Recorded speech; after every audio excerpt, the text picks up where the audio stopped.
1억을 모으고 나면 그 다음에는 본인이 엄청난 아이디어가 나타나게 돼 있어요. 1억을 가장 빨리 10억으로 만드는 방법은 저는 이렇게 말씀드리고 싶어요. 재테크는 종합예술이야. 그러니까 말 그대로 재테크라는 게 이런 거거든요. 어딘가에 투자해서 그 투자 성과가 확 나는 것만 자꾸 재테크라고 생각하는데 그게 아니에요. 예를 들면 이런 겁니다. 관련된 것이 5년, 10년 안에 1억 모은 사람한테 들어가 있어야 이 1억이 빨리 10억이 돼요.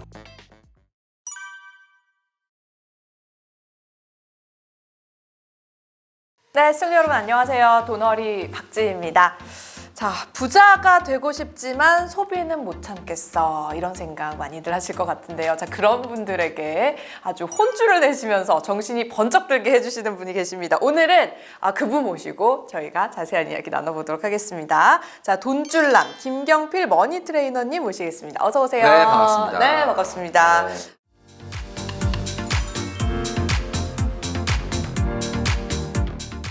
우리 돈어리 시청자분들에게 인사 한번 해주시죠. 네, 저는 방송과 유튜브에서 머니 트레이너 정말 특이한 일을 하고 있는데 김경필이라고 합니다. 뭐 일명 돈줄남 이렇게 많이들 얘기하시는데 네. 사실 저는 돈으로 혼쭐 낸 적은 없습니다. 그냥 뭐 이렇게 하는 게 맞을 것 같다라고 얘기했는데 네. 듣는 분들이 혼났다 이렇게 생각을 하시는 것 같아요. 그래서 어떻게 돈줄남이 됐는데 오늘 이제 우리 여러분들에게 최근에 이슈가 되고 있는 여러 가지 이야기들을 좀 많이 좀 쏟아낼 생각이니까 채널 고정하시고 끝까지 시청해 주시면 좋겠습니다. 네, 제가 이제 사실 이전에 우리 김경필 머니 트레이너 돈줄남님을 만나고 나서 네. 바로 생활 습관을 몇 가지를 바꿨더니 그 다음 달에 생활비가 절반으로 줄었다. 와. 그런 얘기를 제가 예전에도 맞아요, 했었거든요. 맞아요. 네, 네. 그래서 여러분들도 오늘 채널 고정하시면서 팁을 잘 알아가시면 절반으로 네. 줄었다는 게 정말 놀라운데 네. 절반으로 줄은 상태로 계속 가고 있나요? 아니면 다시 복귀가 됐나요? 복귀는 안 됐습니다. 복귀는 안 이건 됐어요. 굉장히 괜찮은 건데. 네, 그렇습니다. 네. 그래서 제가 그 전까지 얼마나 허투루 돈을 많이 쓰고 있었는지 네. 다시 한번 반성을 했는데 네. 여러분들 오늘 한번 다 같이 뜨겁게 반성하는 시간을 가져야 되지 네. 않을까 생각이 듭니다. 네, 사실 이제 머니 트레이너라는 직업을 생소해하시는 분들도 많은 만큼 네. 그 분야에 이제 길을 개척하셨다 예. 이렇게 생각이 드는데 지금까지 많은 분들의 자산 형성이라든지 관리라든지 아니면 저 같은 사람을 이렇게 정신 번쩍 들게 해주시고 여러 가지 일을 하셨습니다. 어떤 부분을 가장 많이 지적하고 조언하시는지. 글쎄요, 뭐 일단 많은 분들이 예전에 뭐 그런 광고도 있었지만 부자 되세요. 네. 이런 광고도 있었지만 그 부자라는 건 누구나 뭐 다 꿈꾸는 거 너무 좋은 거죠. 사실 뭐 부자를 꿈꾸지 않는다는 게 오히려 이상한 겁니다. 그렇죠. 근데 이제 현실적으로 봤을 때 직장인, 그러니까 일반적으로 내가 뭐 금수저를 물고 태어나지 않은 사람이 부자가 될 확률이 얼마나 되느냐. 저는 이게 무슨 어떤 대단한 통계는 아니지만 제 주변이라든지 그동안 네. 제가 만나왔던 사람들을 봤을 때 일반적인 직장인 5명 중에 1명 정도가 자수성가형 부자가 되더라고요. 그러니까 제가 나름대로 봤을 때는 8대2. 그러니까 5명 중에 1명 정도가 평범한 직장인으로 시작했지만은 네. 그래도 나름대로 뭐 재벌 정도는 아니라 하더라도 자수성가형 부자가 된다. 그 얘기는 무슨 얘기냐면 여기에도 8대2의 법칙이 적용이 된다. 그러니까 내가 20% 안에 들어갈 건지 아니면 그냥 80% 안에 들어갈 건지를 여러분들이 판단을 하면 되는데 네. 트레이닝이라는 표현을 썼던 이유가 부자는 어떤 딱 한 번의 결정으로 되는 게 아니거든요. 그런데 많은 사람들이 뭔가 내가 어떤 딱 결정을 한번 잘하면 부자로 되는 것 같다라고 착각을 하시는 경우가 많아요. 그래서 사실 여러분들이 부자가 될 거냐 아니면 좀 비범한 부자가 될 거냐 아니면 평범한 그냥 일반 직장인이 될 거냐의 차이는 사실은 반복의 결과물입니다. 그래서 이제 반복을 시켜주는 거는 교육이라기보다는 훈련에 가깝고 네. 그래서 트레이닝이 필요한 거예요. 그러니까 우리가 뭐 사실 몰라서 못하는 건 아니잖아요. 그러니까 알지만 우리가 뭐 운동법을 몰라서 PT 선생님한테 가서 어떻게 해야 되는지를 몰라서 배운다기보다는 그 반복 훈련이 필요하지 않습니까? 그래서 제가 끝없이 계속 뭐 유튜브나 방송이나 이런 데 나와서 이런 이야기들을 하는 게 어찌 보면 자꾸 까먹을 수도 있고 놓칠 수도 있기 때문에 여러분들이 좀 반복할 수 있게끔 도와드리려고 하는 일을 하고 있다 이렇게 보시면 될 것 같습니다. 네, 그렇습니다. 이게 뭐 작심삼일이 문제다라고 하면 3일에 한 번씩 마음을 먹으면 된다 이런 맞아요. 얘기도 있잖아요. 그만큼 우리가 계속해서 반복하고 그게 힘들다면 자꾸 잊어버린다면 저희 영상을 계속해서 보시면 됩니다, 여러분. 그러니까 지금 네. 우리 지희 씨가 얘기하셨던 것처럼 작심삼일을 한 100번 하면 돼요. 네. 그러면 이제 1년이 가는데 그래서 이제 많은 분들이 그렇지 않습니까? 우리가 이제 그 교회나 성당 열심히 다니시는 분도 일주일에 한 번씩 가서 신부님이나 목사님 얘기하는 얘기 뭐 사실 지난주에 한 얘기나 뭐 그 전주에 한 얘기나 비슷한데 계속 들으면서 뭔가 본인의 어떤 상태를 유지하는 거죠. 그렇죠. 그게 되게 중요하다. 네. 그래서 이제 김경필 선생님께서 가장 많이 하시는 얘기 중에 하나가 일단 딱 1억만 모아라. 네, 맞습니다. 1억을 모아라라는 얘기를 가장 많이 하시는데 최근에 이제 쓰신 책 제목도 딱 1억만 모읍시다라는 책입니다. 네, 맞습니다. 이 1억이 왜 중요한가요? 그 이제 제가 그 SK 하이닉스나 현대차 같이 네. 넘사벽에 엄청난 연봉을 받는 회사에 강의를 갔더니 네. 담당자가 그러더라고요. 저희 회사는 연봉이 좀 높으니까 1억 만들기보다는 2억 만들기로 강의를 해달라는 거예요. 그래서 내가 안 된다. 1억 만들기로 해야 된다고. 아니 우리는 연봉이 다른 데보다 거의 2배인데 2억 만들기를 해야 되는 거 아니냐. 그게 아니고 1억 만들기를 하되 그 시간을 단축해야 되는 거죠. 그러니까 이게 무슨 얘기냐면 우리가 항공기가 비행을 하려면 상공 1만 미터에 올라가야 되잖아요. 네. 상공 1만 미터에 올라가야 되는 이유가 뭐냐? 아무리 우리가 비행기가 이게 이륙할 때 보면 빨리 달리는 것 같아도 그게 300km 안 되거든요.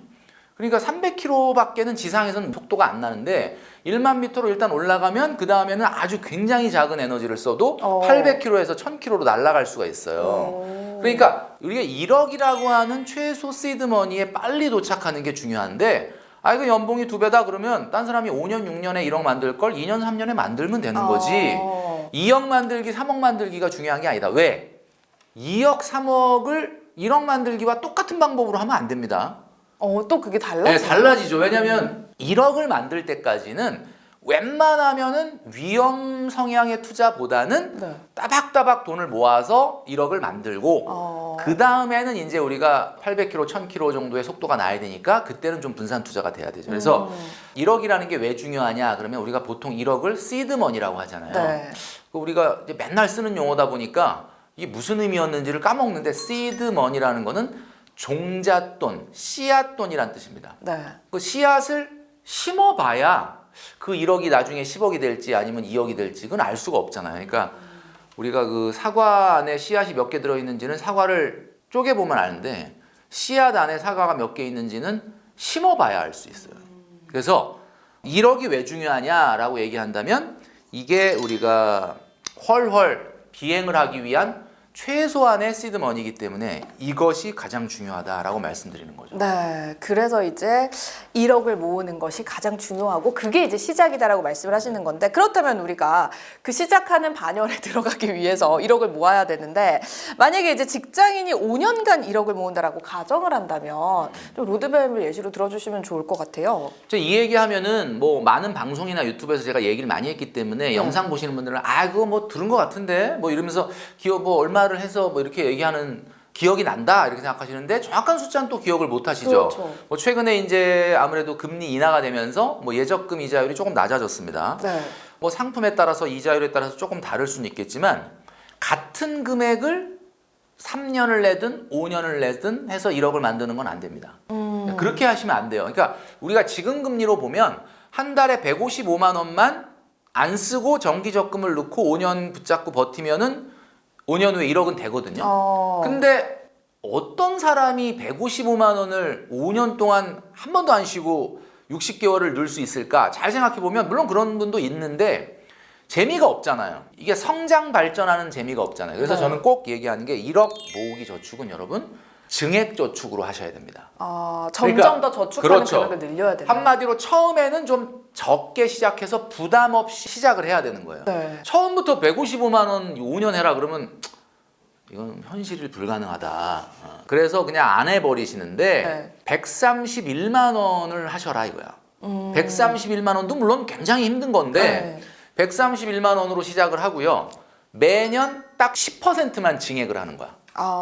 그럼 13만 원이죠. 네. 근데 13만 원이라는 금액 어때요? 여러분 들어봤을 때 내가 1년 동안을 131만 원 저축했던 사람이면 그 사이에 저축의 어떤 근력이 딱 붙었을 텐데 13만 원?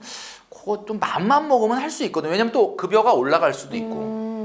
좋다. 그럼 13만 원 다. 네. 그 다음에 또 딱 13만 원만 또 증액을 하는 거예요. 요렇게 해가지고 5년을 딱 가면은 요것도 1억이 되거든요. 그러면 아까 처음에 155만 원 똑같은 금액으로 5년을 하면 네. 이것도 1억이 되기는 하지만 점점 저축률이 떨어지죠. 왜냐하면 첫 해 155를 하고 그 다음에 해도 또 155를 하면 그 다음에 해는 내가 월급이 올라갔을 거 아니에요. 근데도 계속 155를 한다는 건 뭔가 저축에 근손실이 생기는 거예요. 근력이 떨어지는 거예요. 네. 그래서 저는 증액을 한다는 건 근력을 끌어올리는 거거든요. 그래서 131만 원으로 13만 원씩 증액해서 5년을 하는 게 저는 가장 좋다라고 이야기를 합니다. 근데 이걸 만약에 달성한 사람이 있다고 한번 가정을 해볼게요. 아직 네. 여러분 시작도 안 했지만 여러분 앞에 딱 131만 원을 저축해가지고 매년 13만 원 증액해서 5년에 딱 1억 만든 청년이 앞에 있다. 이 청년은 어떤 성격일 것 같습니까? 굉장히 끈기 있고. 그죠? 끈기 네, 있고. 네. 어떻게 이 친구는 술, 담배, 게임, 유흥에 심하게 빠져 있을 것 같습니까? 아니면 그런 거하고는 좀 거리가 멀 것 같습니까? 그런 거 거리 말고 성실할 것 거리 멀죠. 같아요. 네, 성실할 것 같죠. 네. 그리고 뭐 집에 가보면은 어제 먹은 컵라면 막 나뒹굴고 있거나 이러진 않고 뭐 방 아니요. 정리가 좀 깔끔할 것 같죠. 설거지 다 돼 있을 것 같아요. 설거지가 다 돼 있을 거야. 그러니까 이게 무슨 얘기냐면 1억 모으기를 하고 있는 사람은 그 삶에 대한 태도가 달라질 수 있다라는 거죠. 네. 그래서 이제 삶에 대한 태도를 바탕으로 해서 이제 1억을 모아봐라라는 건데 이게 또 소득별로 적정 금액이 있다고 들었어요. 지금 131만 원에서 좀 더 네네네. 증액을 해라라고 하셨지만 말씀하신 것처럼 그럼 뭐 대기업 사원이라 돈을 내가 지금 좀 많이 벌어. 그러면은 소득의 몇 퍼센트 정도를 저축을 해서 1억을 만드는 게 가장 적절하다고 보세요? 네. 이 이야기 할 때가 가장 가슴이 아픈데 네. 많은 젊은이들이 이제 사실 이 얘기하면은 조금 현실적이지 않다 이렇게 생각할 수 있어요. 제가 말씀드렸던 것처럼 성공은 20%의 사람만 이루는 겁니다. 네. 그러니까 여러분들이 그냥 평범함이 주는 편안함에 머물러 있으면 그냥 80% 안에 있으면 돼요. 뭐 남들 뭐 다 이렇게 하던데 편안하죠. 그런데 내가 비범한 미래를 꿈꾸는 분이라면 비범한 행동을 해야 되거든요. 그런데 제가 20대와 30대의 직장인들이 버는 소득은 네. 40에서 50%가 자기 돈이 아닙니다. 이게 왜 자기 돈이 누구 아니냐면 돈이죠? 자산이 하나도 없잖아요. 그러니까 40대, 50대, 60대 이렇게 선배님들은 보면 그래도 저분이 소득도 나보다 높지만 뭐 쓰는 돈도 많은 그래도 저분은 앞으로 돈 벌 날이 얼마 안 남았지만 그분은 가보면 뭐 아파트라도 한 채 있고 뭐 예금해 놓은 것도 있고 자산이 있죠. 그분의 근로소득이 사라지더라도 기댈 곳이 있잖아. 근데 20대, 30대는 뭐 젊음은 있는데 앞으로 일을 많이 할 수 있는 시간은 남아있지만 네. 자산이 하나도 없잖아요. 그럼 그 얘기는 무슨 얘기냐면 내가 지금 받고 있는 이 월소득의 왜 절반이 내 거가 아니냐면 이 월급이라는 게 굉장히 유한한 거예요. 딱 400번 받으면 끝나. 그것도 엄청나게 운이 좋은 사람이 그렇습니다. 네. 300번 받으면 끝날 수도 있어요. 나 지금 한 60번 받았다. 5년. 그러면 이제 240번 남은 거거든요. 그렇게 말하니까 되게 얼마 안 남았네. 이달에 월급 들어왔어. 와 너무 좋다. 오늘 월급 날이야. 근데 자 239번으로 줄었어 이제. 요렇게 가요. 요렇게 생각을 하면 아 이 돈이라는 게 결국은 5년 후에나 10년 후에 나랑 좀 쉐어가 돼야 되는구나. 요런 생각을 가져야 된다라는 거거든요. 미래의 나에게서 빌려온 돈이다. 약간 이렇게 빌려온 생각을 거죠. 해야 되네요. 그러니까 사실은 나한테 주어질 수 있는 돈도 있지만 이 안에는 나한테 주어지면 안 되는 돈도 있는 거잖아요. 그러니까 그런 개념을 생각을 해야 되는데 많은 분들이 이제 1억 모으기를 얘기하면 모으기는 저축을 얘기하는 거예요. 네. 저축은 원금 싸움입니다. 이자율은 아무 관계 없어요. 뭐 요즘 최근에 뭐 이자율이 뭐 3% 미만으로 떨어졌다. 그럼 뭐 3% 이상일 땐 이자가 많이 나오나? 그거 아니거든요. 그러니까 3%나 2.5%는 아무 상관이 없어요. 이거는 어차피 원금을 모으는 거거든요. 그럼 이런 얘기하면은 최근에 S&P 500 지수에 뭐 최근에는 뭐 조정이 좀 있었지만 지난 3년간의 수익률 2022년도에 시작해서 2025년 1월 1일 날까지 딱 3년을 보면은 33.7%예요 수익률이. 네. 그러면 요즘 은행의 이자율이 2.2%인데 3%안 되죠. 3년 동안 33.7이면 그냥 11%잖아. 11% 1년에. 네. 엄청난 거지. 네. 야 이거 근데 이건 아니다. S&P 500에다 투자하는 게 낫다. 이렇게 얘기를 하시는 분이 많다는 얘기죠. 그러면 돈줄 나면 이거에 대해서 어떻게 얘기하느냐. 여러분 잘 들으시기 바랍니다. 그 33.7%는 허구입니다. 허구. 그 수익률은 어떤 누구도 먹지 못하는 수익률이에요. 잘 생각해 보시면 2022년 1월 1일 날 여러분들이 1억 원을 S&P 500에다 넣어놓고 네. 3년 동안 꾹 참고 2025년 1월 1일 날 찾으면 이제 그게 33.7%. 네. 원금 1억 빼고도 3,370만 원이 생기는 거죠. 네. 맞죠, 그죠? 네. 근데 그런 사람이 있습니까? 2022년 1월 1일 날 의미 있는 돈을 거기다 확 박아놓고 3년 동안 붙잡고 버티고 뭐 비밀번호 까먹었나? 이거 내가 좀 매매를 하려고 해도 비밀번호를 까먹었어. 그럴 수 있는 사람이 이제 1억 정도는 뭐 내 통장에 없어도 되는 사람은 아니면은 뭐 우리 드라마에서 자주 보는 것처럼 기억 상실증에 걸려가지고 내가 미국 주식 산 걸 까먹었다. 아니면은 구속이 돼가지고 뭐 감옥에 갔다. 네. 이러지 않는 한은 불가능하거든요. 대부분의 사람들은 그렇게 투자하는 게 아니라 100만 원 넣었다가 불안해서 좀 50 뺐다가 네. 다시 또 100만 원 넣었다. 이런 그렇죠. 식으로 투자를 하기 때문에 절대로 33.7% 여러분 역사상 지난 3년간 S&P 500 지수가 보여줬던 수익률이 앞으로 똑같이 나올 거냐? 똑같이 나올 수도 있겠죠. 근데 마이너스가 될 수도 있는 거죠. 쉽지는 않거든요. 네. 근데 어쨌든 그 수익률이 그대로 반복된다 하더라도 33.7%는 적립식 투자에서는 있을 수가 없는 일이고 대한민국의 30대 이하 직장인들이 미국 주식에 넣는 평균 저축 금액이 모 증권사가 얼마 전에 계좌 통계를 통해서 발표한 게 네. 1,000에서 1,500이에요. 그러면 1,000에서 1,500 집어넣고 그것도 매달 적립식으로 그런 식으로 넣고 있는데 아무리 미국장이 좋다고 해도 그게 적금 넣은 거보다 물론 뭐 결과론적으로 3년 전에 비해서는 좋지만 그게 무슨 인생을 뒤흔들 정도로 대단한 수익이냐? 저는 아니라고 봅니다. 미국 주식에 투자하는 건 너무 좋은데 네. 미국 주식에 투자하는데 너무 과몰입하는 분들 있죠, 주변에. 여러분 혹시 그런 분 없습니까? 여러분 우리 구독자분들 중에 그냥 입만 열면 나한테 와갖고 맨날 뭐 엔비디아가 어떻고 알테오젠이 어떻고 에코프로비엠이 어떻고 뭐 테슬라가 어떻고 진짜 너무 과몰입하는 친구. 네. 그래서 그걸 내가 들어갔으면 지금 얼마 벌었는데 막 이런 생각에 같이 계신 분들. 근데 그분도 사실은 그렇게 투자한 지 얼마 안 됐을걸요. 그러니까 여러분 그렇게 과몰입을 하고 있다는 얘기는 거꾸로 얘기하면 그분은 자기 일터에서 생업에서 자기 일에서 뭔가 전력을 다하고 있지 않다는 뜻이에요. 미국 주식을 하고 있는 분이 자기 일을 제대로 허투루 안 한다는 뜻이 아니라 너무 과몰입을 왜냐하면 이게 또 투자해봐서 다 알지만 이게 은근히 시간과 에너지를 많이 쏟아붓는 맞아요. 정신적인 그 심력 소모 뭐 이런 가끔 것들. 밤에 깰 때 있잖아. 가끔 밤에 깨가지고 화장실 갔다가 이제 와서 자야 되잖아. 내일을 위해서. 일어난 김에 잠깐만. 이거 지금 어떻게 되고 있냐? 코인 한번 볼까? 이거 이러다 보면 이게 일주일에 한두 번씩 새벽 3시에 일어나고. 여러분, 제가 최근 뭐 방송 유튜브에서 많이 얘기하는 것 중에 하나가 재테크는 3가지가 돼야 되거든요. 3가지. 네. 그 3가지가 뭐냐면 소득, 시간, 수익률. 이것이 곱해지는 거거든요. 소득, 시간, 수익률. 근데 소득 높이기 위한 노력하고 있습니까, 여러분? 지금 직장에 딱 출근해가지고 여러분이 맡은 일에 대해서 정말 잘하기 위한 노력을 하고 있느냐? 그죠? 그리고 이 하고 있는 일이 정말 영속적으로 오래 할 수 있는 일이 되도록 건강 관리도 열심히 해야 되고 내 커리어 관리를 열심히 하고 있느냐? 그리고 수익률인데 앞에 2개는 그냥 내팽개치고 수익률만 본다고 해서 뭐가 크게 달라지는 것은 없다라는 이야기죠. 그렇다면 이제 우리가 좀 1억을 모으고 뭔가 좀 해보기 위해서 좀 바로 잡아야 하는 잘못된 경제 개념이 4가지가 있다. 이렇게 예. 말씀을 하셨거든요. 요거 좀 구체적으로 설명. 그러니까 우리 그 학부모님들 아이들 키울 때 보면은 막 그 문제풀이 같은 거 수학 같은 경우 막 시키고 그러는데 애가 막 과외할 때는 점수가 잘 나와. 그때는 딱 지나고 나면 그 선생님 또 떨어지고 나면 또 안 나와. 이게 왜 안 나오냐? 기초가 안 돼 있어서 그렇거든요. 그러니까 기초가 안 돼 있으면은 문제풀이 연습을 해가지고 순간 잘하는 것 같아도 그 다음에 안 나와요 점수가. 그러니까 이제 기초를 잡아줘야 돼. 그러면 경제 개념 중에 잘못된 경제 개념 4가지가 있다고 말씀드렸는데 이 경제 개념을 기본적으로 갖고 있는 분은 순간적으로 뭐 이렇게 해갖고는 성과가 좋아도 결국은 돈이 안 모이고 자산이 안 올라가요. 그래서 이 4가지의 경제 개념이 중요하다. 네. 첫 번째 잘못된 경제 개념 중에 하나가 뭐냐면 노후 준비예요. 노후 준비. 자, 노후 준비 여러분 걱정이 되세요, 안 되세요? 걱정되죠.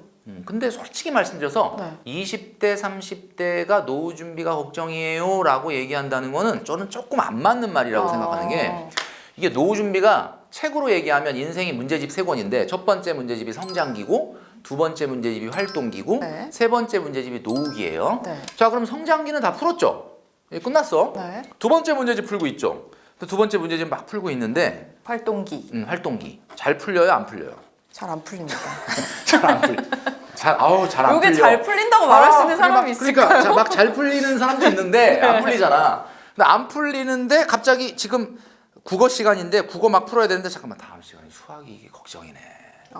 이러면 국어에 집중을 못 할 거 아니야, 그죠? 둘 다 그러니까 망하죠. 지금 활동기 풀고 있는데 왜 자꾸 노후기 걱정하냐? 왜냐하면 활동기 문제집과 노후기의 문제집이 문제가 똑같이 나와. 이게 무슨 얘기냐면 활동기 잘 풀면 노후기는 걱정 안 해도 된다는 뜻이에요. 활동기 잘 풀어라 제발. 지금 새벽 3시에 일어나서 미국 주식 보지 말고 유럽 축구 보지 말고 회사에서 승부를 걸어라. 내가 하고 있는 일을 성장 발전시켜라. 거기 열심히 하는 게 노후 준비예요. 왜 이거를 하다가 아씨 노후가 걱정이야. 그러면서 떠오르는 게 뭐야? 노후는 역시 한 방이야. 네. 재테크가 돼야 돼. 비트코인은 없고. 비트코인. 네, 비트코인 있어요? 비트코인 한 10만 원 할 때 1억 원어치 사놨다. 그러면 그냥 게임 끝난 거지. 근데 그게 아니고서는 비트코인 있냐 그러면 다들 뭐 있긴 있는데 뭐 300만 원 있어요, 100만 원 있어요. 네. 비트코인은 없고 집에 비트밖에 없다. 빨간 비트. 원 플러스 원이라서 막 사다 놨는데 여러분 그러면 뭐가 문제가 되냐면 사람이 어떻게 되냐 자꾸 재테크 수익률에다가 노후를 맡기게 되는 거예요. 이게 잘못된 경제 개념의 첫 번째입니다. 네. 노후는 절대로 재테크로 결판이 안 난다. 이게 왜 그러느냐?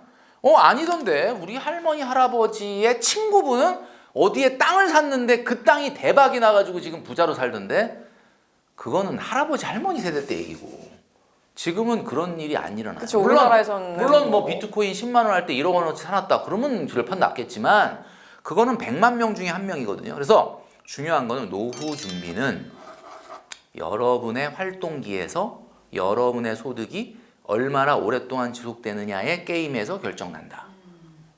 그러니까 활동기라는 문제집이 우리 때는 55세면 끝나는 줄 알았어요. 네. 출제 범위가 55세까지였어. 60세까지였어. 근데 출제 범위가 최근 바뀌었습니다. 여러분 아시겠지만 대한민국이 지금 60세 이상의 취업자 수가 20대 이상의 취업자 수를 돌파했어. 그러니까 지금은 70세까지예요. 꽤 길어졌어요. 길어졌죠. 그러니까 첫 번째 잘못된 경제 개념이 머릿속에 벌써 우리 2030 직장인들이 나 55세면 끝이야. 잠깐 몇 년 남았냐? 지금 보니까 이제 내가 내일 모레면 40이야. 15년 남았네 라고 생각하고 생활하니까 기본적으로 안 되는 거야. 그러면은 70세까지라고 생각이 바뀌어보면 아직 반환점도 못 돈 거죠. 수능 다시 봐도 돼요. 네. 진짜. 그런 마음으로 뭔가 내가 바꿀 수 있다, 성장할 수 있다, 유능해질 수 있다는 생각을 하고 내 일에 임해야 되는데 꺾어졌다. 나도 이제 뭐 고참이다. 이렇게 생각하는 게 이제 노후 준비의 가장 잘못된 경제 개념입니다. 네. 자, 두 번째 잘못된 경제 개념이 뭐냐? 창업이에요, 창업. 창업. 많은 분들이 회사 힘들다 이렇게 창업해 볼까 뭐 이런 생각을 많이 하는 퇴직금 거예요. 땡겨가지고. 퇴직금 땡겨가지고 창업해 보자. 뭐 이런 이야기를 많이 하는 거죠. 여러분 그 유튜브 보시면 있잖아요. 대한민국에 절대 안 망하는 4대 업종인 프랜차이즈가 있습니다. 절대 안 망해요. 어떤 뭔지 거요? 아세요? 네. 치킨, 피자, 커피, 베이커리. 이 네 가지는 안 망하거든요. 그러니까 안 망한다 그러니까 괜찮나 보다 그랬더니 안 망하는 이유가 뭐냐? 확 망해버리면은 어디 진짜 다른 일을 하겠는데 딱 안 망할 정도만 수익이 들어오는 거예요. 그러니까 월세 겨우 낼 정도. 그렇죠. 월세 내고 내 인건비 한 250 가져갈 때 내가 한 10시간 붙어 있는데 네. 그럼 이거 알바는 그만두고 놀러라도 가는데 사장은 200걔보다 50만 원 더 받는데 어디 그만두질 못하는 거예요. 이게 지금 대한민국 자영업의 현실이에요. 그러니까 이게 환장하는 거죠. 환장하는 거지. 그러니까 한마디로 말해서 이 창업이라고 하는 거에 대한 잘못된 환상이 있어. 그러니까 어떤 분이 커피에서 바리스타를 하는데 알바로 200만 원 벌다가 하도 뭐 그래서 엄마가 1억 원을 투자해 줬대요. 그래서 1억 원 투자해 가지고 너가 커피숍을 해봐라. 그래서 동네에다가 커피숍을 냈는데 열심히 했겠죠, 당연히. 그래 해가지고 얼마가 남았느냐? 임대료 내고 전기료 내고 원두값 내고 알바 인건비 다 주고 500이 남더래. 그래서 순간 놀란 거야. 내가 옛날에 알바할 때 200 벌었는데 500만 원. 그래서 바로 제네시스 GV70. 그러니까 이게 잘못된 경제 개념이라는 게 뭐냐면 그 500만 원이 자기 거라고 생각을 해. 이거 누구 거예요, 500만 원? 500만 원 투자해 주신 어머님 건가요? 그렇죠. 그 1억 원이라고 하는 자본금이 갈아 넣었기 때문에 500이 나오는 거잖아. 그러니까 그 자본금 회수를 해야 될 거 아니에요. 네. 자본금 언제까지 회수되냐? 우리가 회계상으로 보통 3년 안에 회수를 해야 돼요. 그러면 1억을 회수시키려면 한 달에 277만 원을 엄마한테 다시 갖다 줘야 돼. 네. 그 500만 원 벌면 280만 원 엄마 주고 남는 거 얼마야? 남는 거 220. 그게 여러 그 본인의 순소득이야. 근데 그걸 모르고 500이네 그러고 제네시스 GV70을 뽑는 이게 잘못된 경제 개념이다. 자, 그러면 3년 지나가지고 280을 엄마한테 다 갚아서 투자금이 회수되고 나서도 500이 나와. 네. 그러면 그 500은 누구 거야? 그때부터는 이제 그때부터는 이거 내 거다. 네. 그때부터는 장사가 안 돼요. 왜죠? 왜냐하면은 오픈빨이 또 이제 다 끝나고 컨벤션 효과라 그러죠. 경쟁 업체가 그러면 어떻게 되냐면 그때부터는 또 뭐 인테리어 바꾸고 뭐 그러니까 이게 섣불리 창업을 하는 거. 이게 잘못된 개념 두 번째. 세 번째 잘못된 개념. 분산 투자. 최근에 이제 미국 주식도 너무 사실은 오랫동안 올랐기 때문에 많이 경고가 있었지만 최근에는 약간은 조정도 좀 이루어지고 있다. 이러니까 많은 분들이 좀 겁이 나니까 막 상승을 할 때는 종목에 투자하지만 네. 하락기에는 ETF 같은 이렇게 좀 분산 분산 투자가 투자 좀 때문에. 효과적이다. 이런 이야기를 많이 하잖아요. 그러니까 분산 투자해야 된다 생각하고 하는데 이게 왜 잘못된 개념이냐면 제가 아까 말씀드렸죠. 최소한 1억 정도 모은 사람이 2천만 원 주식에 넣고 8천만 원 예금을 하면 분산 투자인데 이거 우리가 전략적 자산 배분이라고 하거든요. 네. 근데 2천만 원밖에 못 모은 사람이 그거를 ETF에다가 A부터 Z까지 나눠서 분산 투자한다. 경기 침체 오면 A부터 Z까지 다 떨어져요. 그거는 분산 투자가 아니야. 사실 그래서 그런 분들의 목표는 본전입니다. 그러니까 그래서 여러분 이게 정말 분산 투자의 올바른 개념은 전략적 자산, 안전 자산과 분산을 해야지. 그 위험 자산에서 분산 투자 해봐야 그건 효과가 제한적인 거예요. 요게 잘못된 세 번째 경제 개념. 네. 마지막 잘못된 경제 개념은 아까 제가 말씀드렸던 것처럼 월급은 누구 돈이냐? 미래의 나에게 내 돈 아닌가? 이렇게 생각하면 그게 잘못된 경제. 월급은 내 돈일 수도 있지만 미래의 내 돈과 지금의 내 돈이 섞여 있는 돈이다. 요 네 가지만 지금 여러분 지금 딱 잘 기록해 놓으셨죠? 네. 요것만 가지고 여러분들이 경제 활동을 한다? 절대 실패 안 합니다. 예. 요 네 가지를 우리가 요 네 가지 꼭 알아. 사실 네 가지이기 때문에 한 일주일 지나면 잊어버릴 수도 있거든요. 요거를 그쵸. 이제 캡처하셔가지고 잊어버리니까 제가 그래도 밥 벌어 먹고 사는 거야. 딱 나가가지고 계속 모든 사람들이 해봐. 그럼 나는 못 나와. 이제. 적당히 또 잊어버리고 그래. 그렇습니다. 그래서 노후 준비가 아니라 오늘을 열심히 사는 것이 중요하다. 맞아요. 그리고 예. 창업에 있어서는 좀 경계를 해야 된다. 또 분산 투자는 종목 분산 투자가 아니라 맞아요. 안전 자산과 공격적인 투자의 분산 그렇죠. 투자 개념으로 생각하고 마지막으로 내가 오늘 받는 월급은 절반은 미래의 나에게서 빌려온 것이다. 이렇게 진짜 생각을 해야 된다. 학원 강사 출신이야? 너무 요약을 너무 잘하네요. 진짜. 네, 그래서 빨리 우리가 이거를 기억을 해야 됩니다. 네, 그래서 일단은 이제 뭐 이런 질문 또 드리기가 좀 그래요. 왜냐면 1억을 모은 다음에 뭐 10억으로 불리면 어떡해요? 이러면은 1억부터 모으세요. 이렇게 말씀하시겠지만 혹여 1억을 모으신 분이 저희 방송 보고 계시죠. 많이 있죠. 네, 그럼 그런 분들이 난 좀 이걸 어떻게 10억을 좀 빨리 만들고 싶은데 돈주라 선생님 도움을 좀 주세요. 맞아요. 어떻게 말씀해 주시겠어요? 1억을 모은 사람이 있고 1억이 있는 사람이 있거든요. 네. 근데 조금 달라요. 1억을 모으고 나면 그 다음에는 본인이 엄청난 아이디어가 나타나게 돼 있어요. 왜 그러냐면 많은 분들이 이제 강연이나 이런 거 끝나면 이렇게 엘리베이터까지 쫓아오시는 분들이 많거든요. 네네. 그래서 강의 잘 들었습니다. 멘토님, 근데 1억 모은 다음엔 어떻게 해야 돼요? 이런 말을 많이 물어보거든요. 그래서 제가 축하드립니다. 1억 모으셨나 봐요. 그랬더니 머리를 극적극적 하면서 모은 건 아니고 모은 다음에 어떻게 할까 너무 궁금하다. 그러니까 1억 모은 다음에 어떻게 할까요를 물어보는 사람의 99%가 안 모은 사람들이에요. 네. 근데 미래에 나는 모았을 거라고 생각하니까. 근데 이제 모은 사람은 안 물어봐. 왜 안 물어보냐? 네. 이게 1억을 모았다는 거는 적어도 3년 이상 고생을 했다는 얘기죠. 그 3년 동안 자기가 계속 1억 모아야지, 1억 모아야 하면서 모은 사람이 그 3년 동안 무슨 생각했겠어요? 1억 모으면 어떻게 해야 되지? 이거를 끝없이 공부를 하고 생각을 하고 했을 거 아닙니까? 네. 그러면 그분은 그 좋은 아이디어가 있을 수밖에 없어.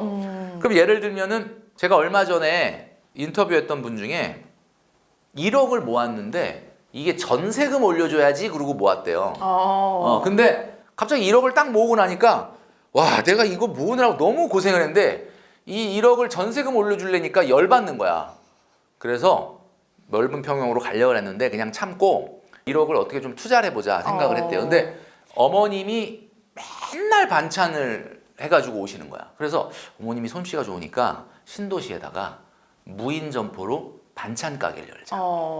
그게 딱 1억 들었다고 그러더라고요. 그래서 그걸 연 거야. 네. 근데 이게 대박이 나. 뭐 대박까지는 아닌데 본인이 월급 받는 것만큼 소득이 나와요. 임대료 내고도. 그러니까 저녁마다 가서 귀찮게 1시간, 2시간 일은 해야 되지만 자기가 직장 생활한 거만큼 나오니 이번에 2호점을 지금 내려고 한다.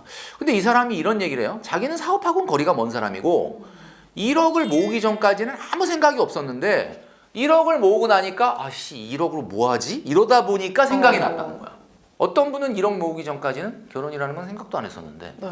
1억 모으고 나니까 갑자기 여자친구가 와이프로 보이더라. 그건 좋은 겁니까? 나도 1억이고 그렇죠. 나도 1억 모으고 너도 1억 모으고 네. 부모님 대충 한 5천 밀어주고 그러면 야 우리 결혼할 수도 있는 거 아니야? 어. 옛날에는 결혼이라는 거 아예 생각을 안 했대요. 네. 1억 모으고 나니까 뭐 요런 또 아이디어가 생기고 아까 얘기한 창업의 아이디어가 여러분 그래서 이제 이 시드머니라는 게 그래서 중요하다. 1억을 가장 빨리 10억으로 만드는 방법은 저는 이렇게 말씀드리고 싶어요. 재테크는 종합예술이야. 그러니까 말 그대로 재테크라는 게 이런 거거든요. 어딘가에 투자해서 그 투자 성과가 확 나는 것만 자꾸 재테크라고 생각하는데 그게 아니에요. 예를 들면 이런 겁니다. 여러분 엄마하고 관계가 좋아요? 뭐 딱히 나쁘지 않죠. 좋지도 않아요. 네. 근데 엄마랑 대화가 잘 되는 사람이 있고 네. 안 되는 사람이 있어. 그렇죠. 그러니까 엄마와 대화가 잘 되는 사람이 재테크에 성공해요. 왜 그러냐? 엄마는 어쨌든 자식 잘 되기를 바라는 사람이고 우리 엄마는 진짜 돈 없어요. 없는지 있는지는 여러분이 다 몰라. 그러니까 무슨 얘기냐면 진짜 결정적일 때 나를 밀어줄 수 있는 응원해줄 수 있는 사람 대한민국 안에 지금 이 세상에서 엄마 아빠밖에 없어. 근데 엄마 아빠도 있지만 엄마하고 아빠 중에 누가 돈이 있어? 아빠? 엄마가 있죠. 엄마가 있어요? 네. 엄마가 있지. 아빠는 없어. 결정권이 엄마겠죠. 네, 엄마. 네. 그러니까 이게 정말 재테크 성공한 사람들 내가 인터뷰를 하다 보면 엄마가 잘 밀어주더라고. 다른 형제들. 대화를 통해 엄마 내가 여기 진짜 정말 유망한데 여기 내가 지금 당첨이 딱 되면은 이게 지금 계약금이 지금 얼마가 조금 모자라는데 엄마 나 그냥 달라는 건 아닌데 엄마가 좀 도와줘. 뭐 예를 들면 이런 빌려줘. 식으로라도. 네. 그래서 평상시에 우리가 이제 경영학에서 인간관계 네트워킹이라고 그러잖아요. 그 네트워킹이 잘 돼. 엄마랑 네트워킹이 안 되는데 무슨 나가서 사회생활을 하냐. 이게 굉장히 중요하고요. 그러니까 사실은 내 집 마련과 관련된 것이 5년, 10년 안에 1억 모은 사람한테 들어가 있어야 이 1억이 빨리 10억이 돼요. 자, 그리고 엄마의 도움을 받을 수 있는 일 중에 또 하나가 뭐냐? 1인 가구로 살까? 2인 가구로 살까? 이거 고민하잖아요. 네. 근데 여러분 잘 보시면 아시겠지만 2024년도 작년에 말에 발표했던 우리나라 5분위 가구 소득을 보면은 가장 가난한 하위 20%와 가장 부자인 상위 20% 가구 인원수를 보니까 네. 가장 가난한 가구 소득은 역시 가구 원수가 1.35명인가 그래요. 그러니까 네. 1인 가구가 많이 포진하고 있다는 거고 네네. 3인 가구, 4인 가구가 가장 소득이 높다. 네. 결국은 결혼이라는 게 물론 뭐 결혼이라는 게 우리가 뭐 부자 되려고 결혼한다 이런 건 아니겠지만은 네. 경제적 안정을 이루기 위해서는 2인 가구가 빨리 되는 게 굉장히 중요하고 1억에서 10억으로 가는데 이게 되게 중요하다라는 거죠. 그리고 아까 말씀드렸던 것처럼 이제 분산 투자가 이제 그때부터 이루어지는 거죠. 그럼 어떻게 되느냐? 여러분이 생각하는 굉장히 위험한 자산, 굉장히 변동성이 커. 그렇지만 대박이 나면 엄청나게 뭐 예를 들면 최근에 또는 작년 기준으로 봤을 때 한 비트코인 같은 거 네. 그런 자산이 있고 미국 주식 뭐 변동성이 비트코인만큼은 없지만 그래도 이것도 위험 자산이죠. 네. 이런 것들을 이제는 분산 투자로 배치를 할 수가 있습니다. 예를 들면 1억을 모았다. 7천만 원, 6천만 원은 예금을 해. 기존처럼. 그 다음에 한 3천 정도는 미주를 해. 그 다음에 1,000만 원은 뭐 금이나 비트코인 한다. 뭐 이런 식의 이제는 포트폴리오가 가능해지는 거죠. 그러니까 전략적 자산 배분도 되면서 뭔가 나름대로 위험 자산의 비중을 높이는 거죠. 그렇게 됐을 때 1억이 그냥 그대로 저축해서 2억 되는 것보다는 속도가 날 수가 있고 그런 중간에 생각지도 않게 결혼을 하게 되고 그런 와중에 내 집 마련 우리 힘을 합쳐서 한번 해보자. 이렇게 되는 과정 중에 이제 1억이 빨리 10억이 되는 거죠. 네. 또는 아까 제가 말씀드렸던 것처럼 1억 2억 모았는데 1억 2억 갖고 뭐 예를 들면 리스크가 적은 창업을 하는 거죠. 그러니까 예를 들면 쇼핑몰이라든지 네. 그다음에 아까 점포는 얻었지만 인건비가 없는 무인 점포를 한다든지 프랜차이즈는 인건비가 어마어마하다 말이에요.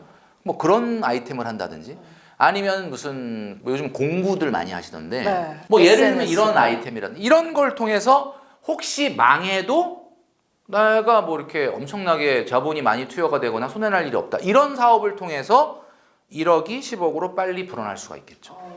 제가 아까 이제 돈줄람 선생님 만나고 제가 이제 쓰는 비용에서 이제 절반 정도가 줄었다 말씀을 드렸는데 네.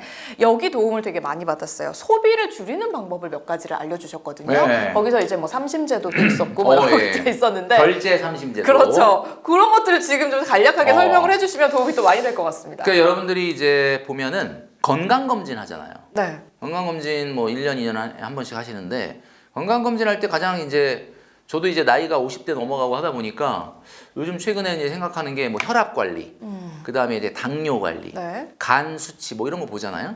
혈압이 높다라고 하면은 뭐 약을 먹거나 뭐 운동을 하거나 뭐 이렇게 많이 하시는데 혈압이 높은 게 순간적으로 높은 거는 상관없어요. 근데 높은 상태로 방치하게 되면 어떻게 되느냐? 이게 문제가 생기는 거죠. 그렇죠. 당뇨도 당뇨 수치가 좀 높다. 뭐 지금 당장은 문제 안 되죠. 그 상태가 유지되면 이제 문제가 되는 거죠. 그래서 이걸 보시면 될 것 같아요. 일단 혈압은 우리 경제, 가정 경제에서는 소비율이라고 볼 수 있습니다. 소비율. 소비율이 높다는 혈압이 높다랑 똑같은 말이에요. 소비율이 높으면 혈압이 높은 거고 소비율이 높은 상태로 그대로 오랜 시간이 지나게 되면 경제에 건강에 문제가 생긴다. 그 다음에 이제 당뇨. 당뇨가 이거예요. 여러분들이 쓰고 있는 한 달의 지출 내역을 한번 리뷰를 하시는지 모르겠는데 보면 필수제가 있고 사치제가 있어요. 근데 여기서 말하는 사치제라는 게 무슨 가방, 명품 이런 게 아니고 갖고 싶어서 산 거. 그게 다 사치제예요. 갖고 싶어서 샀다는 게 무슨 뜻이에요? 갖고 싶은 마음이 들어서 이제 구입을 한 거. 갖고 싶다는 말은 필요 없다는 뜻의 다른 말이거든요. 네. 왜냐면 필요한 거는 갖고 싶진 않잖아, 우리가.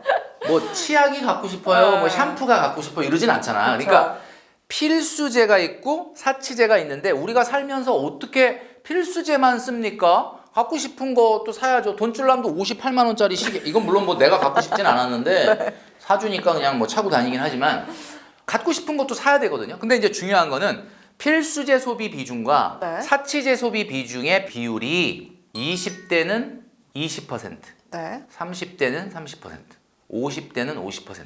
사치제 비중이 이거 넘어가면 안 된다. 그러니까 무슨 얘기냐면 그럼 이제 20대예요.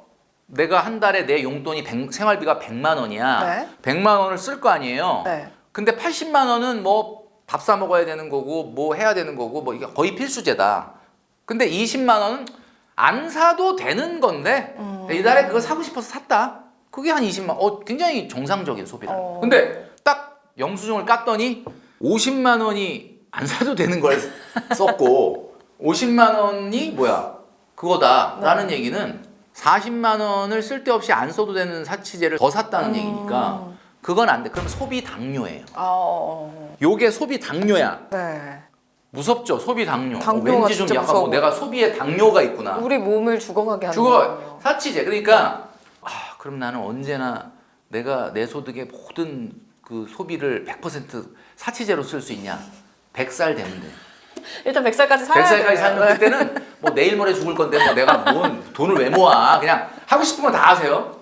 자, 그래서 중요한 거는 네. 이걸 하는 데 있어서 하나의 장치가 제가 말씀드렸던 결제 삼심제도예요. 네. 최근에는 뭐 뉴스만 틀면 사법 무슨 재판하고 맨날 뭐 이런 내용이 나와서 여러분들이 잘 아시겠지만 우리나라가 삼심제도거든요. 네. 그래서 이게 모바일로 뭔가를 살 때 다 좋은데 결제를 누르기 전에 일단 장바구니에 담아라. 장바구니에 딱 담으면 어때요? 담아놓고 결제를 누르기 전에 일단 담아놓고 잠깐 딴 일을 해. 막 바쁜 거 다른 일 좀 네. 하면 어떻게 되냐면 까먹어. 내가 그걸 담아놨던 걸. 네. 근데 생각이 나잖아요? 그러면 딱 1심, 2심, 3심 세 번을 생각을 하라는 건데 첫 네. 번째는 뭐냐면 진짜 필요한 건가? 요걸 물어보라는 거예요. 그럼 진짜 필요한 거냐? 그랬는데 안 필요한 거다. 그러면 탈락이야 바로. 근데 내가 필요하지 않다고 하더라도 내가 사치제는 20% 안에서는 어. 사도 된다 그랬으니까 갖고 나 싶은 너무 걸 갖고 수 싶어. 있으니까. 그럼 1심 통과야. 네. 2심으로 가. 예산이 있느냐. 사치제 예산이 내가 한 달 내 소비 중에 20%라고 그랬으니까 있냐? 있다. 좋아. 그러면은 첫 번째는 필요한 거냐? 두 번째는 예산이 있느냐? 네. 세 번째 대법원 3심 판결이 네. 남아 있는데 대체제는 없는가? 아. 아씨. 갖고 싶어도 대체제가 있으면 안 대체제 되는 있네. 거예요? 집에 아직 있네. 이렇게 되면은 이제 넘어가는 거예요. 근데 대체제까지 통과 없어. 그럼 결정해서 누르세요. 그러면 아무 문제 없다. 그리고 이제 물건이 오잖아. 네. 그러면 이제 뜯어. 딱 봤는데 별로 내가 생각했던 게 아니다. 그럼 우리가 재판이 3심 끝나도 재심제도라는 게 아, 아시죠? 재심제도. 그래서 요거 반품을 하면 됩니다. 어. 그러면은 뭐 크게 문제가 안 되지. 아무리 지희 씨께서 요렇게 해서 좀 불필요한 소비를 좀 많이 줄였다. 그렇습니다. 이게 보통 그러면은 거의 3심에서 대부분 유죄 판결을 받고 유죄 판결. 그러고 이제 바로 그냥 구속되는 거예요. 그렇습니다. 네, 통장으로 다시 돈이 구속됩니다. 맞아요. 그래서 이거를 좀 기억을 하셨으면 좋겠다라는 생각이 좀 들고 이게 내가 갖고 싶다라는 생각이 들면은 정말 이게 내가 필요한 것인지 한번 더 생각해 보는 것도 소비를 줄이는데 정말 큰 맞습니다. 도움이 됐다. 네, 이렇게 말씀을 드리겠습니다. 자, 그리고 우리가 이제 또 생활비를 운영을 할 때 말씀하신 것처럼 이게 이제 뭐 필수적으로 들어가는 돈 뭐 80%뭐 이렇게 말씀을 해주셨는데 그것도 사실 우리가 없앨 수 있는 게 있다라고 말씀을 하셨거든요. 생활비에서 지금 당장 없애야 할 것들 어떤 거라고 생각하세요? 생활비에서 뭐 당장 없애야 할 것이라고 네. 얘기하셨는데 이제 쉽게 얘기하면 돈 갖다 버리는 가장 확실한 방법 10가지죠. 네. 이 10가지를 내가 안 하고 있다 그러면은 나는 뭐 돈을 모을 수밖에 없는 상황이 되는 거죠. 근데 굉장히 소소한 거예요. 네. 예를 들면 이런 겁니다. 우리 직장인들이 일주일에 점심 외식을 몇 번 하느냐. 저는 2번, 3번 하면 안 된다고 봅니다. 몇 번인가요, 네. 그러면? 1번, 2번 해야 됩니다. 그러면 3, 4일을 어디서 먹냐? 구내식당. 아, 구내식당 없는데 어떡하냐? 막 이런 분들이 있거든요. 네. 옆 건물에 있어요. 잘 보시면.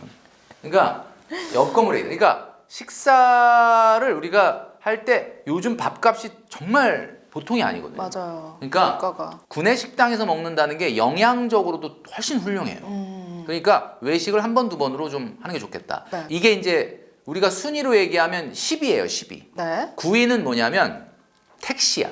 아, 택시. 택시인데 택시 7,000원, 8,000원, 10,000원 이런 건 타도 되는데 4,800원, 4,800원 이렇게 나오는 건 안 된다. 아, 기본 요금. 기본 요금이 1.5km거든요. 네. 1.5km를 택시를 탄다는 건 이거는 자기한테 자꾸 면제부를 주게 되는 거예요. 왜냐하면 장거리를 탄 것도 아니고 모범을 탄 것도 아닌데 네. 이렇게 되는 거죠. 그리고 이제 8위는 뭐냐 하면 커피인데 커피. 커피는 우리 대한민국 직장인들에게 어떻게 보면 문화죠. 네. 하루에 한 잔은 테이크아웃 해라. 그러나 2잔, 3잔은 안 된다. 2잔, 3잔 먹을 일이 있으면 탕비실을 이용을 하시면 돼요. 회사에 또 커피 머신 다 있잖아요. 네.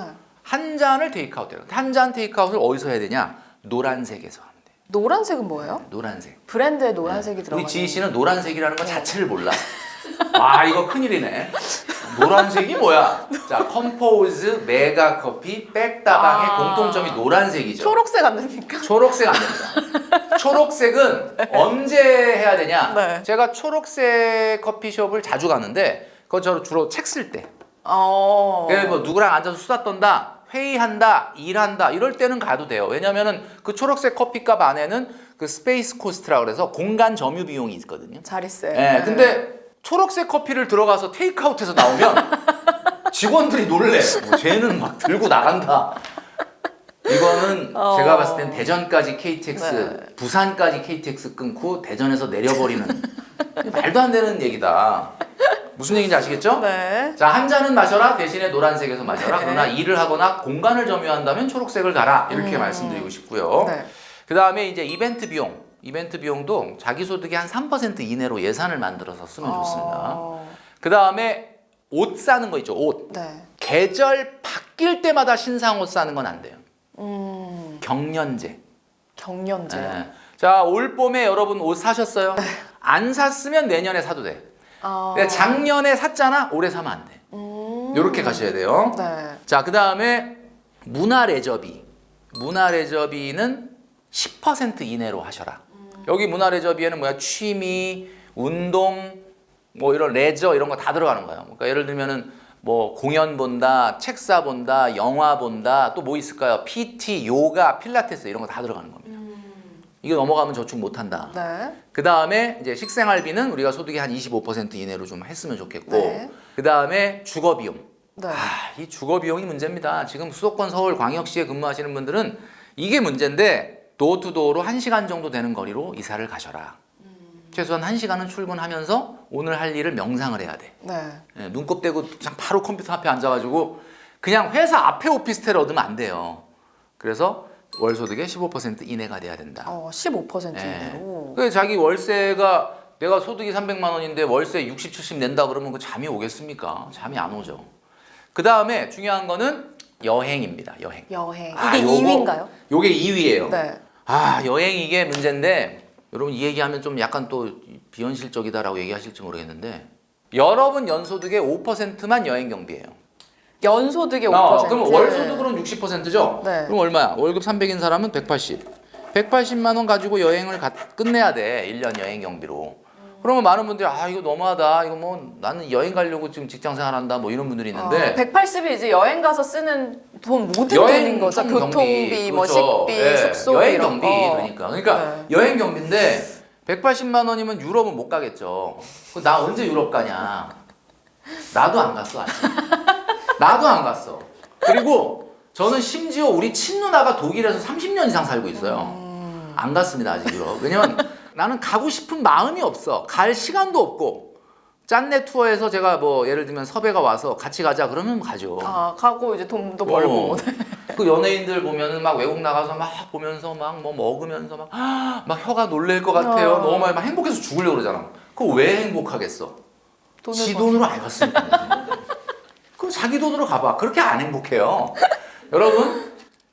여러분들이 여행지에서 보내는 시간은 1년에 365일 중에 2%야. 2%. 그러면 365일 중에 2%의 날에 5%의 비용을 써라. 플렉스 아닙니까? 이거보다 더 하겠다 그러면 안 되는 거지. 그럼 나는 언제 유럽 여행 가냐? 모아야죠, 돈을. 내가 올해 180 여행 예산이 있었는데 나는 올해 여행은 좀 안 갈게. 세이브하고. 내년에도 좀 세이브하고.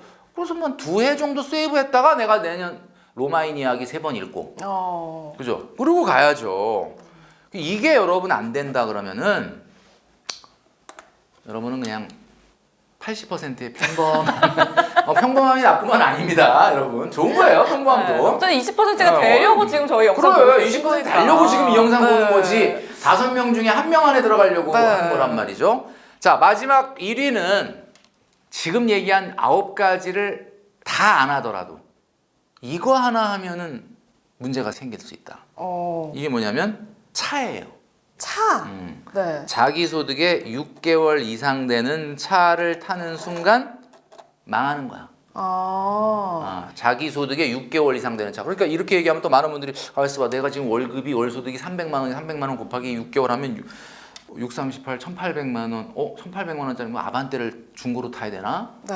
그러니까 이거는 한 달에 1,000만 원을 벌어도 그랜저 기본 등급. 그랜저는 아니죠. 제네시스는 탈 수 있죠. 제네시스 G70. 이건 탈 수 있죠. 근데 중요한 거는 300만 원 벌면 차를 사면 안 돼요. 내가 읍면동 지역에 근무하고 있어서 버스가 50분에 한 대 온다. 그러면 할 수 없지. 근데 그럼 소득 얼마부터 차를 살 수 있어요? 그건 300만 원이라도 뭐 버스가 안 온다는데 어떻게? 그건 괜찮은데 여러분들이 6대 광역시나 또는 어때요? 수도권 서울에 있다 그러면 서울은 전 세계에서 메가시티 중에 이거 진짜로 가장 대중교통이 잘 발달된 나라 중에 그 수도란 말이에요. 그러니까 여러분 아시겠지만 차를 산다라는 것은 저는 수도권이라면 450 정도는 넘어야 된다고 봅니다. 소득이. 그래야 차를 살 수 있다. 월 근데 450 이상. 450이 넘더라도 차를 자기 소득에 걸맞는 차를 왜 타야 되느냐? 차라는 것 자체가 여러분 아시겠지만 차량 가격의 1%가 감가가 되거든요. 소렌토가 작년에 우리나라에서 가장 많이 팔린 차라고 하는데 차 가격이 3,995만 원인가 그래요. 그러니까 4천만 원이죠. 4천만 원의 1%는 40만 원이죠. 가만히 있어도 매달 40만 원이 감가가 되니까 소비가 되는 거예요. 그러면 그 40만 원 빼고 유지비가 얼마 드냐 보면 주말에만 타면 80만 원 정도 들어요. 그러니까 매일 끌고 나가면 한 90만 원, 100만 원 들고 그러면 잘 생각해 보십시오. 그 왜 80만 원, 90만 원이나 드냐? 보험료 나가죠, 통행료 나가죠, 가끔 과태료 날라오죠, 주유비 나가죠, 주차비 나가죠, 세차비 나가죠, 수리비 나가죠, 소모품비 나가죠, 대리비 나갑니다. 발렛비 나가죠, 세금 나가죠. 이거 다 더하면 80이에요. 그러면 내가 소렌토를 내가 월급 300인데 그냥 소렌토 뽑았다. 그러면 그날부로 월급이 170이 되는 거야. 그러니까 내가 월급을 170을 만들어 놓고 나한테 와가지고 멘토님 돈이 안 모여요. 1억 모으기가 힘들어요. 아니 월급이 170인데 어떻게 돈을 모아? 그러니까 제발 항상 말씀드리는 거지만 기본이 돼 있어야 된다. 내가 고3이면 엉덩이 붙이고 하루에 5시간, 6시간은 공부를 해야 네. 무슨 참고서를 볼까, 무슨 인강을 들을까가 중요한 거지. 지금 앉아서 30분도 공부 안 하는데 교재를 뭘로 볼까요? 아무 의미가 없는 내용이다. 그래서 이 10가지를 제가 빠르게 말씀드렸는데 안 할 수 있는 용기를 갖는다. 그러면 그분은 한 달에 153만 원 저축할 수 있습니다. 자, 그러면은 뭐 이제 제가 우리 김경민 선생님 보내드릴 때가 된 것 같은데 네. 마지막으로 요즘에 사회 경제적 상황 너무 혼란하지 않습니까? 맞아요. 이럴 때 우리가 지금 오늘 당장부터 실천할 수 있는 것들 어떻게 대처를 하는 것이 좋을까? 이거 조언 한마디만 해주시죠. 모든 판단은 내가 해야죠. 다른 사람이 나의 인생을 바꿔줄 거란 생각을 버려라. 저는 이렇게 생각을 합니다. 무엇이든지 과몰입하는 건 위험한 거예요. 그러니까 과몰입하지 마라. 과몰입해야 되는 것은 내가 정말로 열심히 하는 취미생활, 내가 정말로 열심히 하는 투자, 내가 정말로 열심히 쫓아다니는 정치인이나 연예인이 아니고 네. 여러분의 생업입니다. 여러분의 생업이 여러분의 인생의 아이돌이 되고 여러분의 인생에서 가장 중요한 게가 됐을 때 여러분이 부자가 되는 거다. 아니 뭐 연예인 좋아하지 말고 정치인 누구 지지하지 말라는 뜻은 아니에요. 네. 하되 과몰입은 안 된다. 그리고 특히 요즘 같은 이런 뭐 정치적인 상황에서 막 뭐 이런 얘기할 때는 저는 이렇게 생각을 해요. 정치 상황이 어찌 되든 인생은 내가 개척해야지 내 인생이 바뀐다. 저는 이렇게 말씀드리고 싶습니다. 네, 알겠습니다. 자, 오늘 정말 유익한 이야기가 많이 나왔습니다. 돈을 모으는 방법이라든지 우리가 소비를 줄일 수 있는 방법, 그리고 지금 당장 우리가 생활비에서 없애야 할 것, 이런 것들 여러분 잘 캡처해 놓으셨다가 꼭 실천하시면서 불편한 만큼 돈이 모인다. 이것도 꼭 기억하면서 우리가 한번 올해는 1억 모으기 같이 해보면 좋지 않을까 싶습니다. 자, 우리 김경민 선생님은 여기서 보내드리도록 하고 다음번에 기회 되면 모셔서 또 네네. 더 재밌고 유익한 이야기 들어보도록 하겠습니다. 오늘 함께해 주셔서 고맙습니다. 네, 감사합니다.